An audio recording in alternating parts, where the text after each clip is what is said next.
اگر تمہیں معلوم ہو جائے کہ تمہاری ہر تکلیف کے بعد تمہارے لیے کتنی آسانیاں لکھ دی جاتی ہیں تو تم کبھی بھی اپنے حال پر نہیں رہو گے، اور بہت جلد اللہ تمہیں اتنا نوازے گا کہ تم خوش ہو جاؤ گے۔ جب اللہ راضی ہونے لگتا ہے تو بندے کو اس کے عیبوں کا پتہ چلنا شروع ہو جاتا ہے، اور یہی اللہ کی رحمت کی سب سے بڑی نشانی ہے۔ جسے اللہ پاک نے جوڑا ہو اسے کوئی توڑ نہیں سکتا۔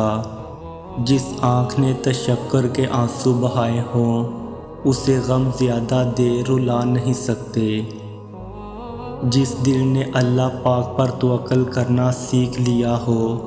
اسے پھر ماضی کے اندھیروں اور مستقبل کے خوف نہیں ستاتے۔ جس نے یہ مان لیا ہو اللہ پاک ہی ہنساتے ہیں اور وہی رلاتے ہیں، تو پھر اسے لوگوں کے ظالم اور خود کے مظلوم ہونے کے نفسیاتی مسئلے پیش نہیں آتے۔ میرا رب وہ ہے جو مشرق والوں کو دیکھتا ہے تو مغرب والوں کو نہیں بھولتا، جو آسمانوں کا نظام چلاتے ہوئے سمندروں کا نظام چلانا نہیں بھولتا،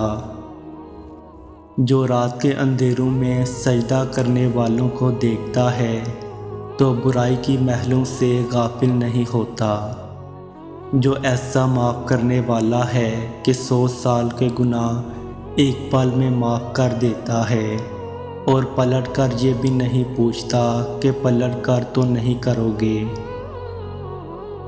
رسول صلی اللہ علیہ وسلم نے فرمایا، تم اللہ سے دعا مانگو اور اس یقین کے ساتھ مانگو کہ تمہاری دعا ضرور قبول ہوگی، اور اچھی طرح جان لو کہ اللہ تعالیٰ بے پرواہی اور بے توجہی سے مانگی ہوئی غفلت اور لہو و لعب میں مبتلا دل کی دعا قبول نہیں کرتا۔ اگر تم چاہتے ہو کہ معجزات کا دروازہ کھلے تو اللہ پاک پر بھروسہ رکھو، کیونکہ توکل معجزات کے دروازے کھولتا ہے جو ہمارے تصور سے باہر ہیں، اور کوئی دروازہ ایسا نہیں جسے اللہ نہ کھول سکے۔ وہ الفتح کھولنے والا ہے، کامیابی اور معجزات کی کنجی اسی کے پاس ہے۔